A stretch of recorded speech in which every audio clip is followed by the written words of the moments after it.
Um casal canibal foi preso e especula-se que eles são responsáveis pela morte de pelo menos 30 pessoas. Mais informações em breve, mas por enquanto os detalhes são macabros, com a polícia divulgando imagens de corpos humanos decapitados e partes do corpo. Quem era esse casal e qual é a história completa por trás de suas ações monstruosas?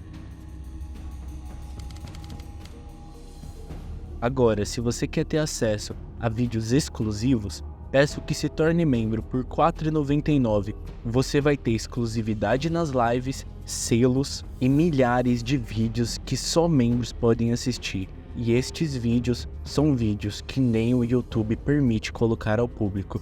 Apenas membros podem assistir, de tão pesado que eles são.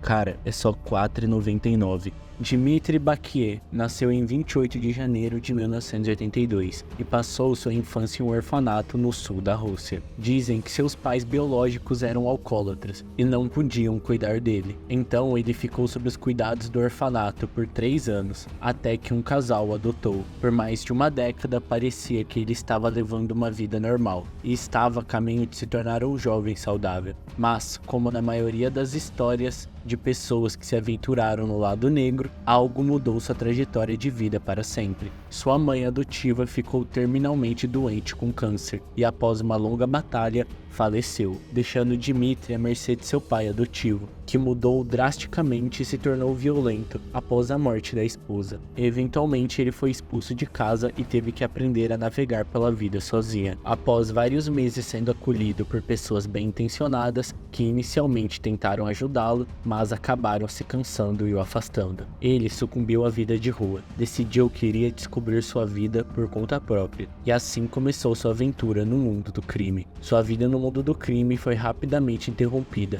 após ele roubar uma loja. Em uma tentativa frenética de escapar, ele roubou um carro, mas o roubo foi rapidamente denunciado. Dmitry foi perseguido, preso e recebeu uma sentença de 2 anos de prisão. Isso marcou o início de outra fase de sua vida, onde ele estava solitário. Ele não tinha amigos ou família que se preocupasse com ele, enquanto estava na prisão e ninguém para ir quando terminou sua pena. Mas uma coisa que ele precisava mais do que pessoas com quem se divertir era um meio de sustento para conseguir um lugar para ficar e comida para comer. Pouco depois da prisão, conseguiu um emprego em um canteiro de obras e começou a ganhar o suficiente para sobreviver. Isso não o fez menos solitário, pois seus colegas de trabalho afirmaram que ele costumava se manter afastado e preferia ficar em bares, onde nunca bebia e passava o tempo com bêbados viciados. Por alguma razão, ele parecia apreciar a presença deles, e o amor logo chegou. Seu nome era Natália, nascida em 25 de janeiro de 1975. Ela era cerca de 7 anos mais velha que ele.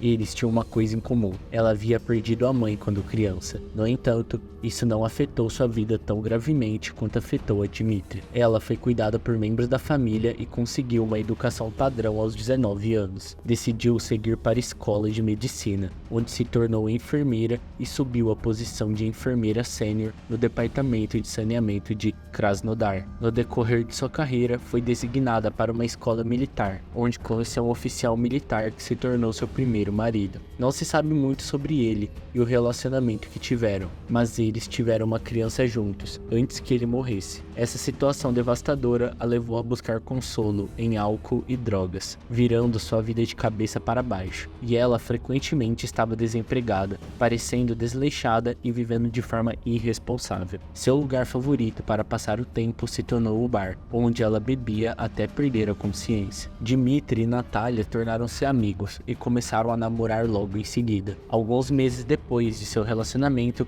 decidiram que era hora de morar juntos. Parecia um arranjo conveniente. Ambos estavam lutando para sobreviver, e Dmitry poderia economizar com aluguel, já que Natália morava no dormitório militar que herdou de seu marido após sua morte. As coisas estavam indo muito bem, e eles decidiram se casar 5 anos depois. Agora você deve estar se perguntando, o que aconteceu com o filho dela? Bem, ele havia vivido com a mãe e seu novo amor até se decidir se mudar. O hábito de bebida de Natália só havia piorado, e com um namorado que tinha uma tendência a ser desleixado, a casa estava em um estado perpétuo de caos. O filho, cuja identidade é desconhecida e foi raramente mencionado em todas as histórias sobre este casal horrível, decidiu que precisava seguir seu próprio caminho. Os recém-casados mudaram para um novo local para começar uma nova fase na vida, mas acabou descobrindo que haviam caminhado de mãos dadas para os próprios horrores do inferno, para perpetuar atrocidades indescritíveis. Uma descoberta foi chocante. No dia 11 de setembro de 2017, trabalhadores da construção civil estavam levando seu dia normalmente, e tudo parecia bastante normal, até que uma virada inesperada os trouxe face a face com cenas macabras que nunca haviam visto ou esperado ver em suas vidas. Alguém avistou um telefone na calçada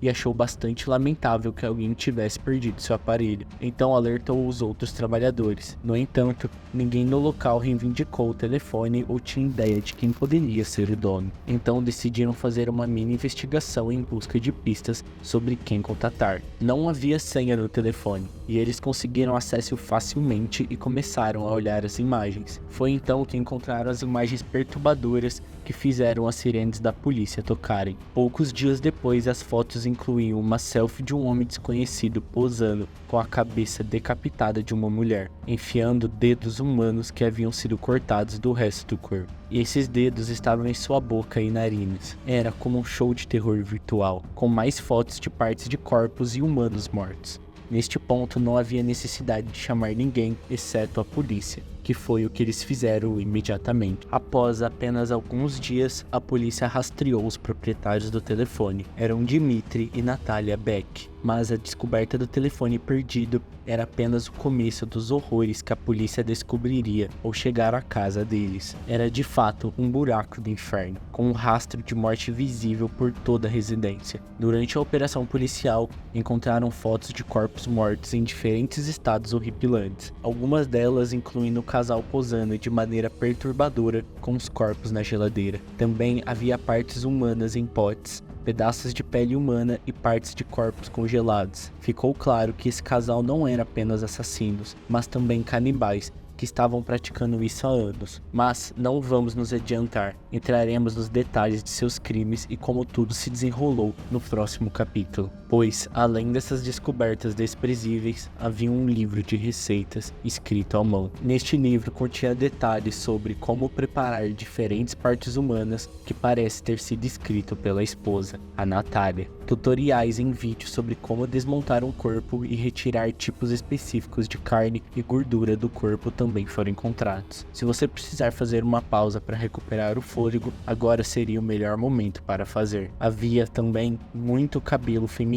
retirado de um corpo que estava presente na cena. Foi uma foto chocante que deixou uma pista confusa, uma cabeça decapitada servida como um jantar de Natal em uma bandeja de prata, decorada com laranjas ao redor. Tinha uma inscrição mostrando a data de dezembro de 1999, o que faria dela 18 anos. Poderia ser que o casal canibal estivesse à espreita e cortando vítimas por quase 2 décadas? Sua estratégia para seus crimes horrendos era procurar pessoas vulneráveis, lutando contra o abuso de substâncias e outras formas de vício, através de sites de namoro ou outros lugares obscuros, onde sentiam que seus crimes passariam despercebidos. Eles os atraíam para um lugar isolado ou para sua casa, com a promessa de álcool em excesso, e os dopavam com tranquilizante chamado Corvalol, o que tornava fácil atacá-los e matá-los. As evidências em suas casas refletiam uma habilidade tremenda em desmembrar e armazenar corpos humanos mortos, que fazia questionar de onde eles haviam adquirido tal expertise. Quando Dmitry foi preso e interrogado, ele manteve que era inocente. Isso deixou a polícia perplexa, especialmente porque havia fotos dele posando com as partes do corpo. A princípio, ele alegou que as tinha encontrado em um arbusto e decidiu tirar fotos com elas. As histórias não se encaixavam e, após mais perguntas, ele acabou confessando ter matado uma mulher de 35 anos, chamada Helena Vashcheva. Ela era uma garçonete em um bar e morava perto do casal, mas não está claro que relação eles compartilhavam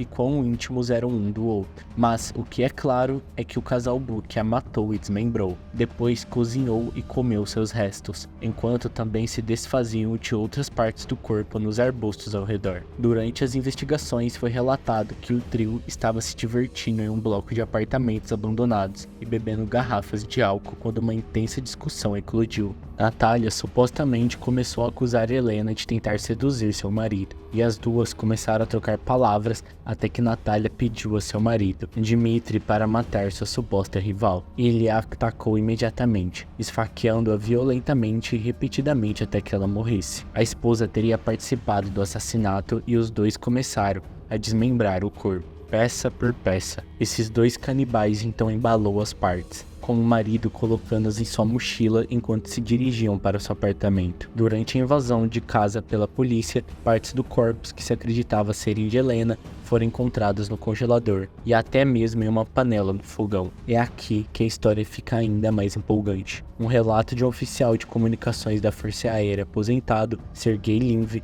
que por acaso conhecia o casal, sugere que a acusação de sedução era simplesmente um estratagema e que sua intenção principal era assassinar. Linv mencionou que a prisão deles trouxe à tona uma memória que o fez tremer, ao perceber que eles poderiam ter matado e comido ele também. Menos de 2 meses antes de sua prisão, eles estavam em sua casa quando Dmitry teve um acesso de raiva repentino e disse que estava com ciúmes do relacionamento do oficial aposentado com a esposa. Linv ficou furioso, pois a acusação era maluca, mas ele havia colocado seu treinamento militar em uma boa utilização, quando Dmitry tentou atingi-lo com um banho químico e quase acertou por trás. Após desviar do ataque, Natália também pulou sobre ele, tentando causar-lhe dano, mas ele conseguiu jogá-los para fora de sua casa e chamou um táxi para levá-los embora. Ele nunca os viu novamente, até que a notícia de sua prisão em crimes sinistros começou a circular. Sergei Linv escapou, mas não muitos foram tão sortudos. Acredita-se que além de Helena, eles haviam matado várias dezenas de outras pessoas. O prédio onde Helena foi morta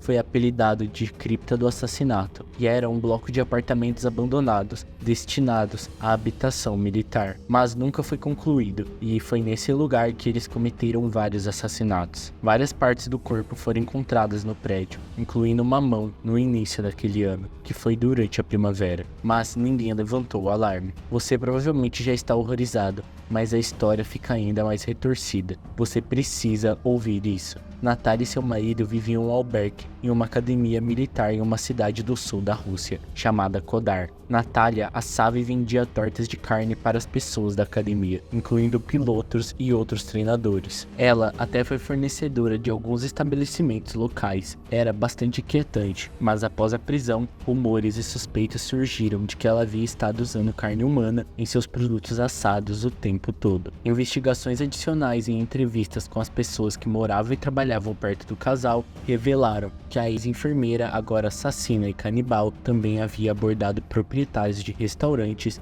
e cafés, com a oferta de fornecer carne a eles e até mesmo buscando um emprego como chefe. Ela parecia estar procurando um mercado viável para vender carne humana. Nenhuma das pessoas que ela abordou lhe deu emprego, lembrando que ela parecia descuidada e vulgar. Em retrospecto, seus breves encontros com um casal enviaram arrepios pela espinha de vizinhos e outros locais. Muitas pessoas que os conheciam suspeitavam que havia algo de estranho sobre eles. O marido estava sempre vestido de maneira desleixada e fedida, enquanto sua esposa era uma bêbada crônica que frequentemente tinha acessos de raiva, mas nunca imaginaram que estava escondendo um segredo tão sombrio. Os sinais estavam lá. Um comerciante lembrou-se de ver sangue pingando da mochila de Dmitry enquanto ele saía da loja após recarregar seu celular. Natália confessou que ela e seu marido cometeram esses crimes horríveis por vários anos e mataram até 30 vítimas. No entanto, essa afirmação nunca foi confirmada. Contudo, parece que há de fato alguma verdade nisso, pois frascos de carne humana em conserva, latas de carne cozida